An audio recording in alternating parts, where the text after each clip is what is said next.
E o julgamento é este: que a luz veio.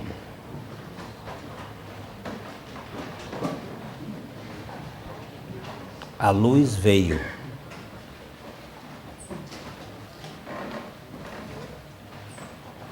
Nós não fomos para a luz.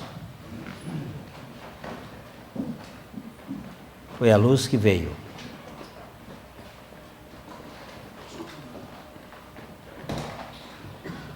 Ela veio ao mundo e os homens amaram mais as trevas do que a luz, porque as suas obras eram más. Eu não sei entender muito bem, porque Deus é luz e não há nele trevas nenhuma. Todavia, no primeiro livro de Gênesis, no primeiro capítulo de Gênesis, nós começamos o texto dizendo: no princípio criou Deus os céus e a terra. Ponto. E muitas versões dizem: e a terra era sem forma e vazia, e havia trevas sobre a face das águas. Esquisito, não é? Se Deus é luz, e Ele criou os céus e a terra já estava escura. Repara o texto aí, Mário. No princípio criou Deus os céus e a terra. A terra, porém, estava sem forma e vazia. Havia trevas sobre a face do abismo. O Espírito de Deus pairava sobre as águas. Havia trevas sobre a face do abismo. Muitos estudiosos da Bíblia, eles mexem com este era. E a terra era. Este era, eles acreditam que seja uma má tradução. E se traduziria melhor: e a terra tornou-se sem forma e vazia.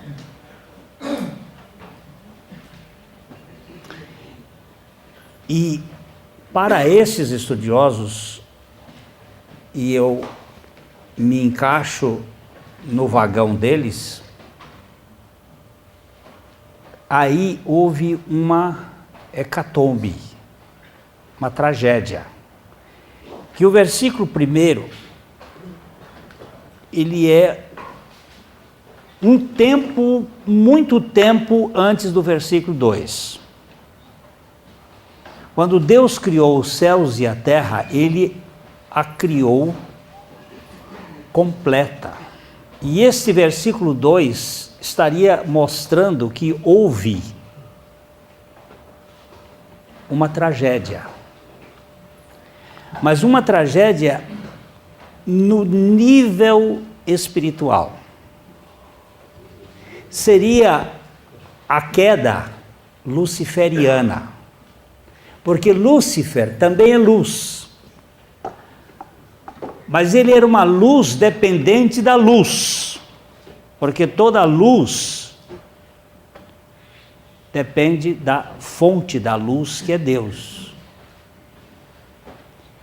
Então, quando Lúcifer se desconectou de Deus pela presunção de que ele podia ser como Deus, gerou trevas. Que trevas é nada mais do que a ausência de luz.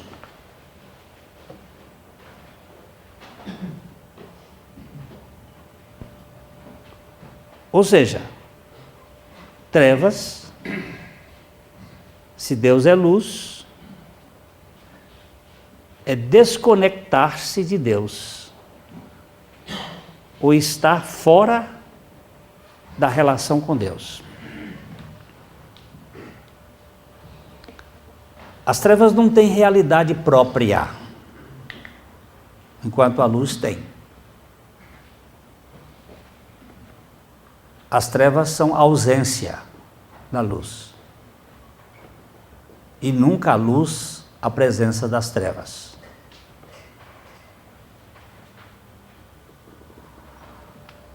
ou a ausência as trevas não podem ter realidade em si mesma. Tá certo? Não tem vida própria. Ela não tem realidade própria. Mas quando houve esta queda, a partir desse versículo 3 de Gênesis, é uma espécie de restauração de um processo caído. O verso 3 diz: e disse Deus, haja luz. Lógico que essa luz é uma luz cósmica, porque nem o sol ainda existia, nem a lua, nem as estrelas. Ou que eles estavam sobre uma nebulosa, uma queda, que seria o pecado cósmico. E agora Deus diz: manifeste-se a luz. Mas depois da criação, desta restauração, o homem caiu e ele foi transferido para o império das trevas. E nós nascemos neste mundo, neste império das trevas. Veja, por exemplo, capítulo 1 de Colossenses, versículo 13.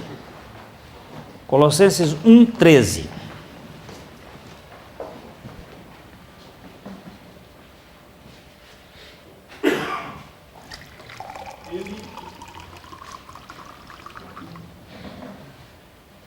Ele nos libertou do império das trevas e nos transportou para o reino do Filho do seu amor. Interessante isto. Ele nos libertou de que império? Império é diferente de reino. Um império é imposto. É determinado sobre a força, é como se fosse uma ditadura. O reino é uma manifestação natural, por herança. E ele diz que ele nos tirou do império das trevas e nos transportou não para o reino da luz, mas para o reino do Filho do seu amor.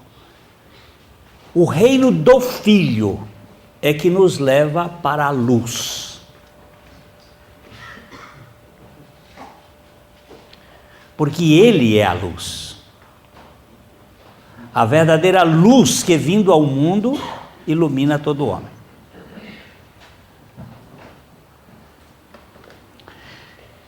Então todos nós nascemos neste mundo cegos espiritualmente, mortos para Deus, cheios de nós mesmos, dominados pelo pecado,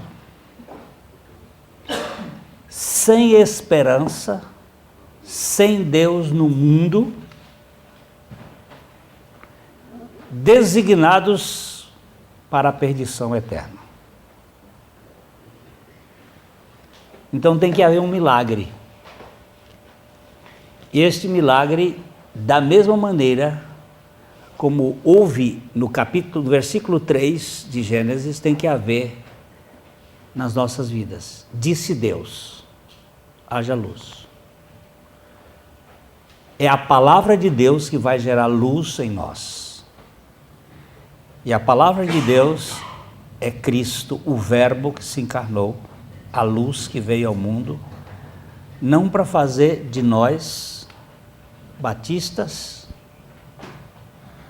católicos, presbiterianos, metodistas, e aí por diante, mas para fazer de nós filhos da luz.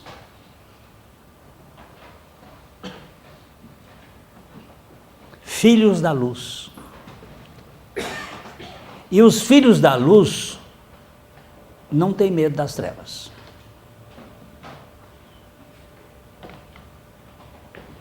porque eles foram alcançados. A luz veio ao mundo. Eu dou muitas graças a Deus, porque não fui eu que fui procurar a luz, foi a luz que me procurou. Foi a luz que veio ao mundo. Só que nós amamos mais as trevas do que a luz. Por que amamos mais as trevas do que a luz? Porque as nossas obras são más. O que é uma obra má? Só Deus é bom. Toda obra fora de Deus, ela é má. Ainda que os seus efeitos momentaneamente possam ser bons para as pessoas. Você não vai encontrar em nenhum lugar da Bíblia boas obras fora de Cristo Jesus. Quando se fala em boas obras, está ligada à pessoa de Jesus Cristo. Criados em Cristo Jesus para as boas obras que o Pai preparou para que nelas andássemos. Não existe boas obras no homem velho, existem obras de justiça própria, não boas obras.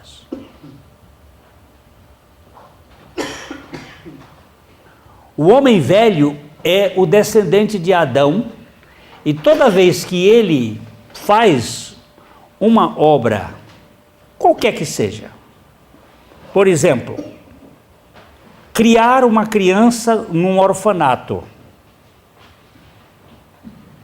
isto do ponto de vista humanista, lembra-se que no filme o João Newton, preste bem atenção nesse nome, porque esse nome vem do poeta inglês John Newton. John Milton, que escreveu, era um poeta cego, que escreveu um dos grandes poemas, que é O Paraíso Perdido. Eu tenho esse livro, é dessa grossura assim. Traduziram para o português, perdeu muito, mas os que leem inglês dizem que é uma obra clássica, é uma coisa fantástica. E O Paraíso Perdido é exatamente a presença das trevas no meio da humanidade. E ele recebe o nome de John Milton, o Lúcifer, o encarnado. E a sua postura é exatamente de trazer confusão, que é para as pessoas não saberem para onde vão. Então, as trevas nos faz produzir obras más, mesmo que ela seja boa, porque ela vai produzir em nós orgulho, vaidade, arrogância, vai produzir em nós o direito de nos justificar se alguém nos acusar,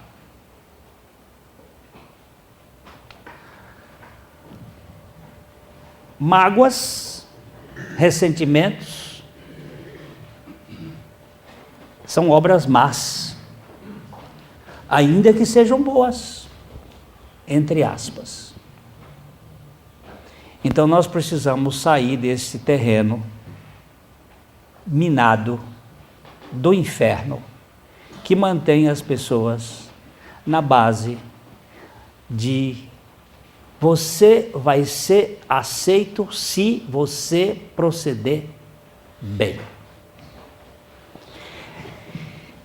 Para entender um versículo na Bíblia, nós precisamos olhar com cuidado, é o versículo 7 do capítulo 4 do livro de Gênesis, que nós vamos falar para mostrar o que significa este texto. E depois nós vamos caminhar no nosso projeto, no projeto do Espírito Santo, de nos despir das nossas ideias de nós mesmos. Capítulo 4 de Gênesis, versículo 7.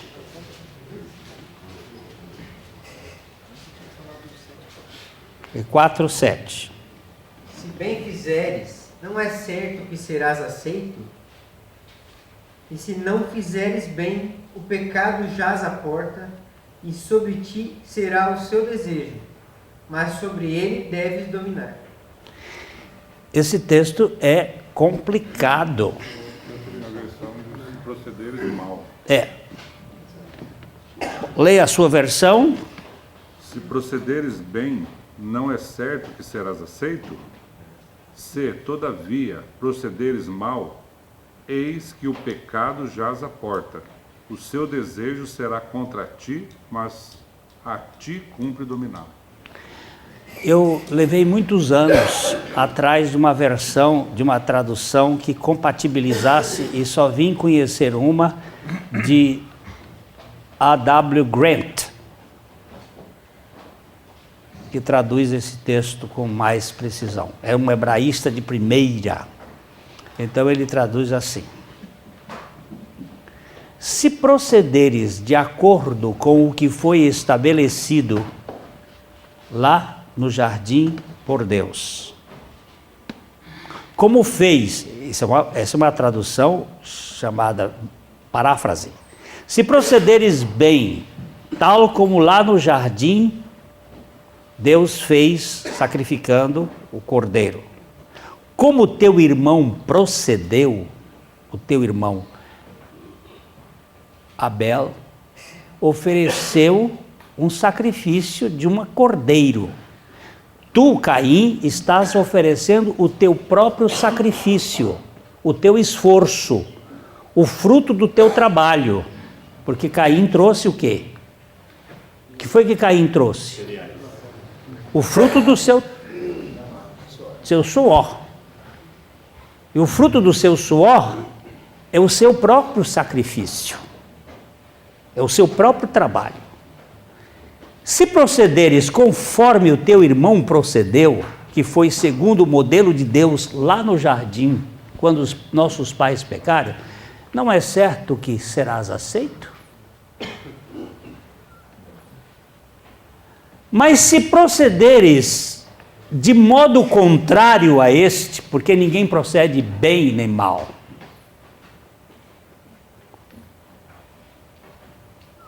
se procederes, o pecado está deitado bem aí na porta da tua casa. A ovelha que vai morrer em lugar do pecador é chamada na Bíblia, no livro de Levítico, de pecado.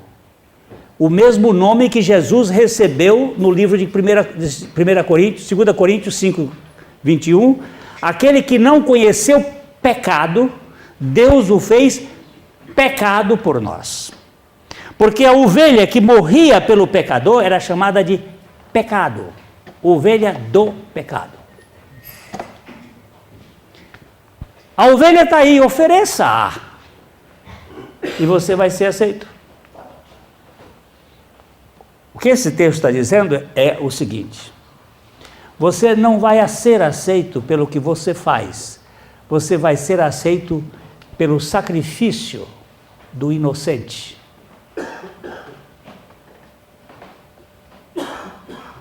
Daquele que não tem pecado e que vai carregar o seu pecado.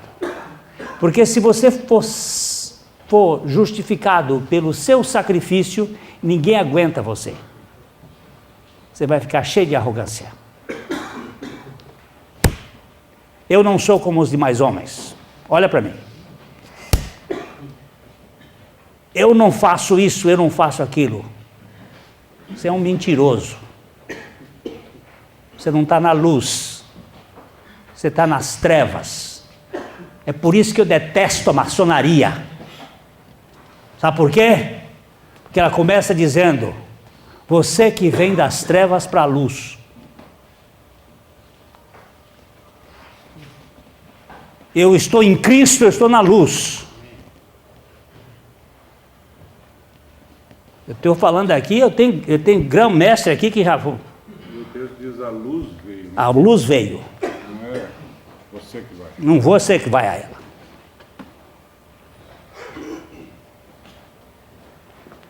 E lá todo mundo tem que ser bom. E na igreja de Jesus Cristo todo mundo tem que não prestar. Porque se você for bom, ele não veio para você. Porque o justo não precisa de ser justificado. O são não precisa de médico. O bom não precisa de tratamento. Mas ele veio buscar e salvar o que se havia perdido. E o pré-requisito é que o Espírito Santo nos convença do pecado, da justiça e do juízo. E ele nos convença de que nós somos maus. Porque só aí e assim é que nós podemos clamar misericórdia.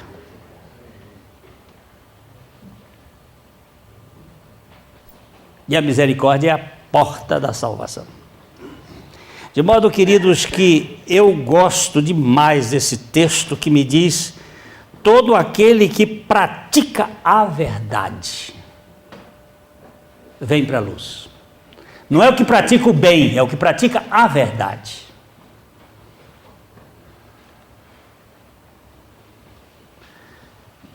Onde nós pomos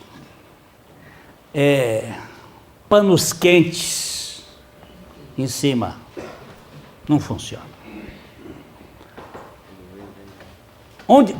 Para que serviu a lei? Por que Deus deu a lei? Qual a serventia da lei?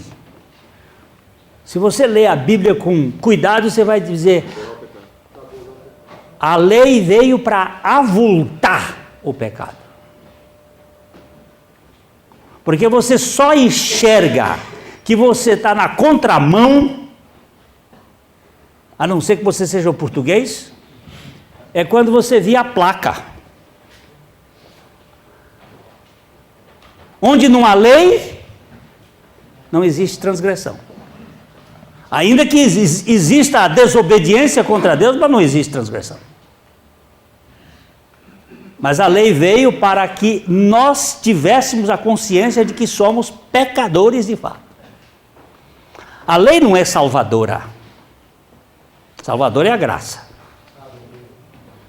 A lei não muda, né? A lei não muda, gente. Ela tem o poder de nos acusar. Aliás, o filme mostra muito bem que ele ainda disse assim: eu não te disse! Eu não te disse! Eu te disse que você tive cuidado de sua mulher. Eu não te disse! Porque a lei é sempre acusatória.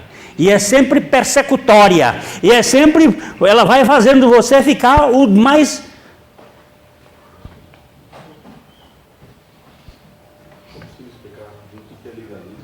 Hein? Legalismo. Legal é legal. Legalismo é você viver debaixo da sujeição da lei, querendo comportar-se na exigência da lei.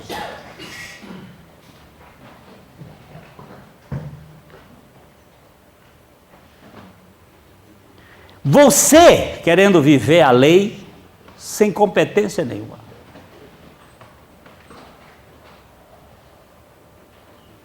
Aí o Senhor tem que desmanchar isso de nós. A lei é boa, a lei é justa, a lei é santa, mas eu sou vendido ao pecado. Eu não consigo praticar a lei. Agora Jesus veio para assumir esse lado. Eu quero voltar ao filme, para aqueles que assistiram o filme, os que não assistiram, assistam aquele filme e vejam. No momento em que ele dá o tiro na cabeça,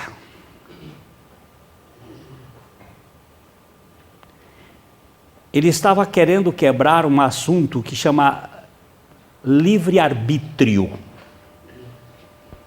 Mas livre-arbítrio é uma criação do diabo pós-pecado. Porque livre-arbítrio só existia antes do pecado, que Adão podia pecar e podia não pecar. Só ele e Eva podiam pecar e não pecar. Porque a partir de Adão, nós só podemos pecar. Nós nascemos escravos do pecado. Foi esse o grande debate do Lutero. Escravos do pecado. Nós nascemos escravos do pecado. A Igreja Católica, para tentar resolver o problema, batiza as crianças pequenininhas para dizer que ali está anulado pelo sacerdócio o poder do pecado original. E depois na crisma é inferido o Espírito Santo sobre ela para vencer pela educação religiosa. Educação religiosa não muda pessoas. Você não ensina urubu a comer alpiste. Porque não é da natureza de urubu comer alpiste. E quando ele dá o tiro ali, pá! O inferno ficou louco. Só que no caso dele, foi ele que se matou. E no nosso caso, foi Jesus que nos matou. Mas quando Jesus nos matou, ele estava pisando a cabeça da serpente, queridos. É o capítulo 3 de Gênesis, versículo 15. Quando a Bíblia estava dizendo ali que ele iria esmagar a cabeça da serpente. Mas onde é que estava a cabeça da serpente? No filme. De quem era filho? O Kevin. Do Milton. Do diabo. De quem você nasceu filho nesse mundo? Ah, eu não sou filho do diabo, eu nasci filho de Deus. Só quem nasceu filho de Deus nesse mundo foi Jesus. Você e eu nascemos filho do diabo. Na igreja batista, na igreja presbiteriana, mas eu aceitei Jesus. Mentira! Foi Jesus que aceitou você, cara. E você rendeu-se a Ele por causa de uma obra do Espírito Santo. Se o Espírito Santo não lhe convencesse, você não seria convencido. É o Espírito Santo que convence. E por que ele não convence todo mundo? Vai perguntar para ele. E não queira sentar no tribunal de Deus e julgar Deus. Porque ele não é obrigado a salvar ninguém. Mas se ele pegou você, você sai pulando de costas para o resto da vida, gritando, aleluia, aleluia, aleluia, o que você está fazendo? Deus me achou! E não fica aí com essa ranzinzice, com essa chatice, não, porque isso aí demonstra que você ainda não conheceu o que é Evangelho.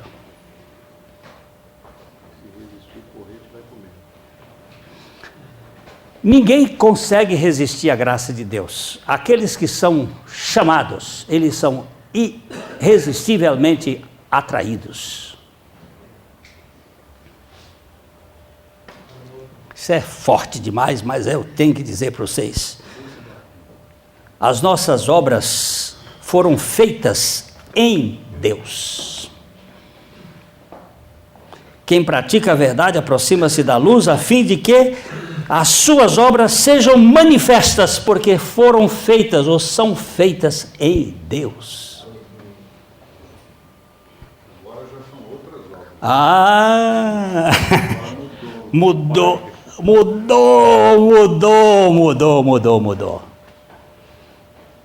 Deus não espera nada de você. Eu gosto muito, muito, muito daquela frase de Coates, quando ele diz: Deus não está decepcionado com você, porque Ele nunca teve ilusões a seu respeito. Deus não está de modo nenhum decepcionado com a sua vida. Tem um pedacinho do livro A Cabana que fala isso. É. Se eu sei que ele vai precisar de 45 chamadas para ele se voltar para mim, e ele falhar na primeira, não vou ficar triste, vou ficar feliz que só falta 44. Deus não está decepcionado com você. Sabe por que você fica decepcionado? Porque você tem um grande padrão de ser como Deus. A mensagem que você acabou de assistir faz parte do Ministério de Comunicação Palavra da Cruz. Temos um grande acervo de estudos bíblicos em áudio e vídeo. Distribuímos também gratuitamente o jornal mensal Palavra da Cruz. Entre em contato conosco pelo fone 0 operadora 43 3372 8900 ou pelo e-mail livraria@piblondrina.com.br. Visite-nos pelo site www.livrariapiblondrina.com.br ou acesse www.piblondrina.com.br. Graça e paz.